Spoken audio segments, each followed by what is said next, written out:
بسم اللہ الرحمن الرحیم الحمد للہ ونستعینه ونستغفره ونؤمن به ونتوکل علیہ ونعوذ باللہ من شرور انفسنا ومن سیئات اعمالنا من يهده الله فلا مضل له ومن يضلل فلا هادي له ونشهد أن لا إله إلا الله وحده لا شريك له ونشهد أن سيدنا ونبينا ومولانا محمدا عبده ورسوله أما بعد فأعوذ بالله من الشيطان الرجيم بسم الله الرحمن الرحيم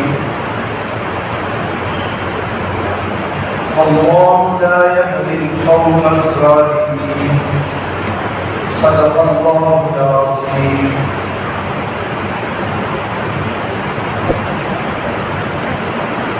بزرگان محترم اور عزیز دوستو، اللہ تبارک و تعالی قرآن کریم کے اندر کئی آیتوں میں اس بات کا ذکر فرمایا کہ اللہ ظلم کو پسند نہیں فرماتا ہے۔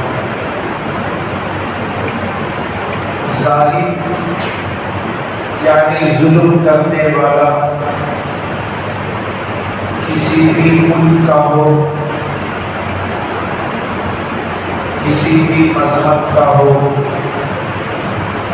کسی بھی خاندان سے تعلق رکھتا ہو،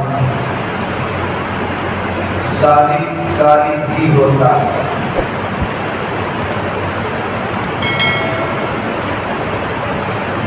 اور اللہ تعالیٰ ظالم کو دنیا میں بھی سزا دیتے ہیں، آخرت میں بھی بڑے بڑے عذاب میں مبتلا فرماتے ہیں۔ دنیا کے اندر جس نے بھی ظلم کیا اس نے دنیا میں بھی اپنا انجام خراب اور برا پایا، اور آخرت میں بھی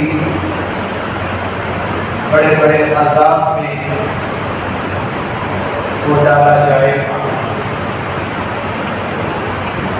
اللہ ظالم کو ڈھیل دیتے۔ اس ڈھیل کا مطلب یہ نہیں ہے کہ وہ خوش ہے، آرام اور مست میں ہے۔ چنانچہ اللہ فرماتے ہیں سنستدرجهم من حیث لا یعلمون، ہم ظالم کو ڈھیل دیتے ہیں اس حیثیت سے کہ وہ نہیں جانتا اللہ کی پکڑ کیسے آنے والی ہے۔ ان کیدی متین، اللہ کی پکڑ، اللہ کا پکڑ بہت مضبوط ہوتا ہے۔ جب آ جاتا ہے تو اسے ٹالا نہیں جا سکتا، اس سے بچا نہیں جا سکتا۔ جیسے فرعون اللہ نے 400 سال تک ڈھیل کیا، ایک دن دو دن نہیں، 400 سال تک۔ وہ اپنے آپ کو خدا سمجھ بیٹھا، میں اتنا بڑا ہوں، میرے اوپر کبھی کوئی آفت نہیں آ سکتی۔ جب جا کے اس نے خدائی کا دعویٰ کر دیا، جیسے ہی اس نے خدائی کا دعویٰ کیا، اللہ نے بھی اسے برباد کرنے کا فیصلہ کر دیا۔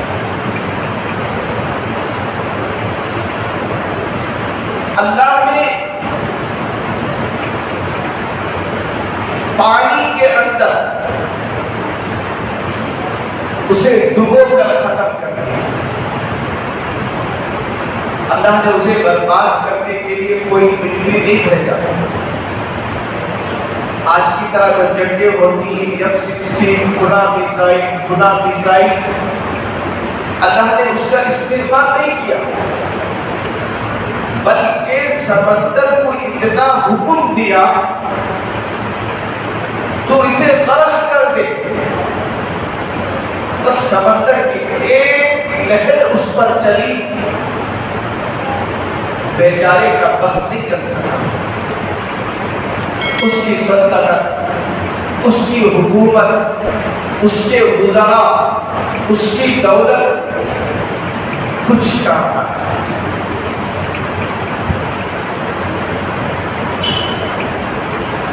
اللہ نے جب ابرہہ بادشاہ کو ہلاک کرنا چاہا تو اللہ نے معمولی پرندہ ابابیل کو حکم دیا کہ تو اپنے چونچ میں ایک پتھر کو دے اور برابر ان دشمنوں کے لشکر پر اس پتھر کو برسا۔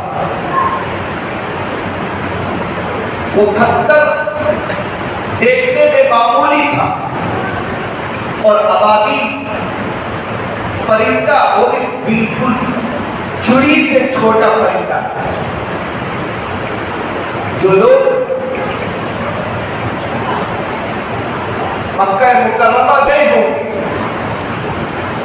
حرم کے اندر انہوں نے دیکھا ہوگا کہ ابابیل پرندے اڑتے رہتے، چھوٹے سے پرندے۔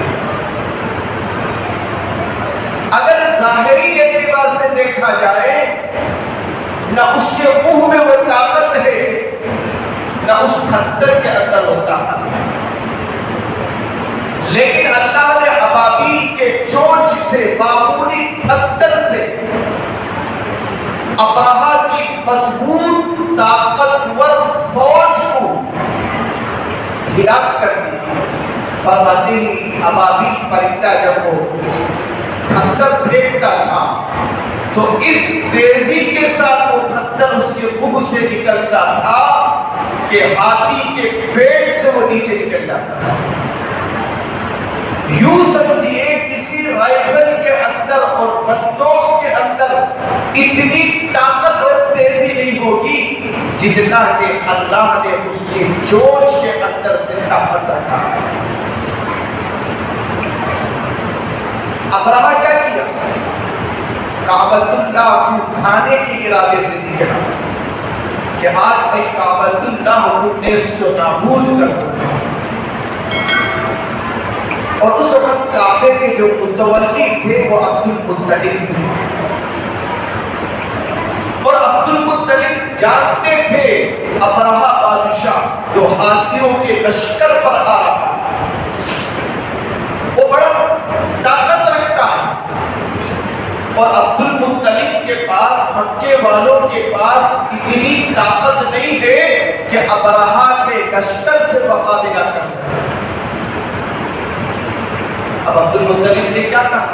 اللہ سے فریاد کی، اے اللہ میں کعبے کا ظاہری اعتبار سے متولی ضرور ہوں، لیکن وہ گھر تیرا گھر ہے، تو اس کی حفاظت کرنے والا ہے، مولا اس گھر کی شان اور تقدس کا لحاظ کر لے اور کعبے کو اٹھانے سے بچا۔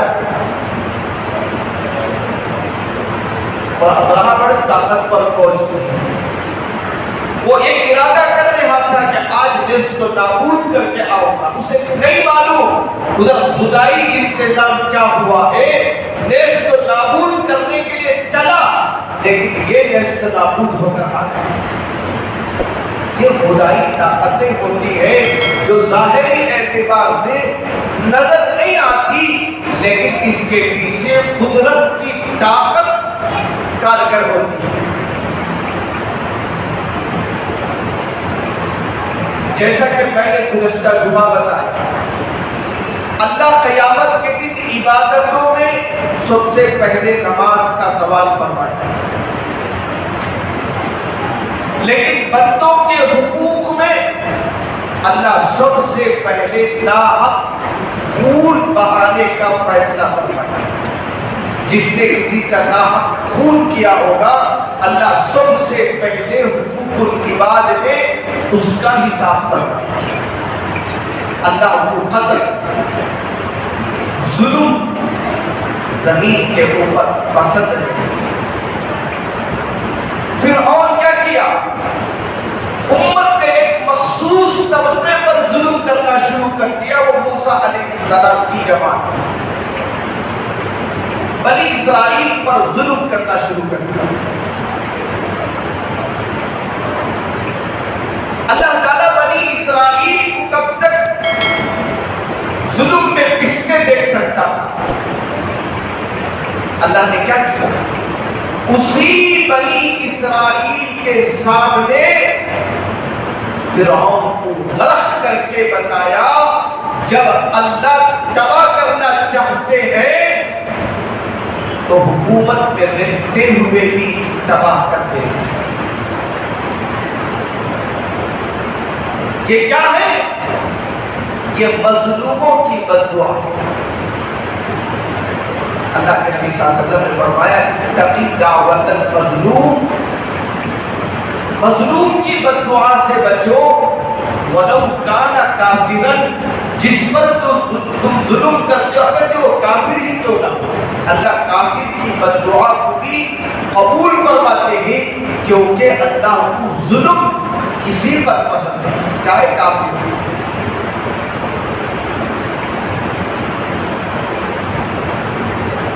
اور فرمایا اللہ کسی کی دعا کو رائگاں نہیں فرماتے۔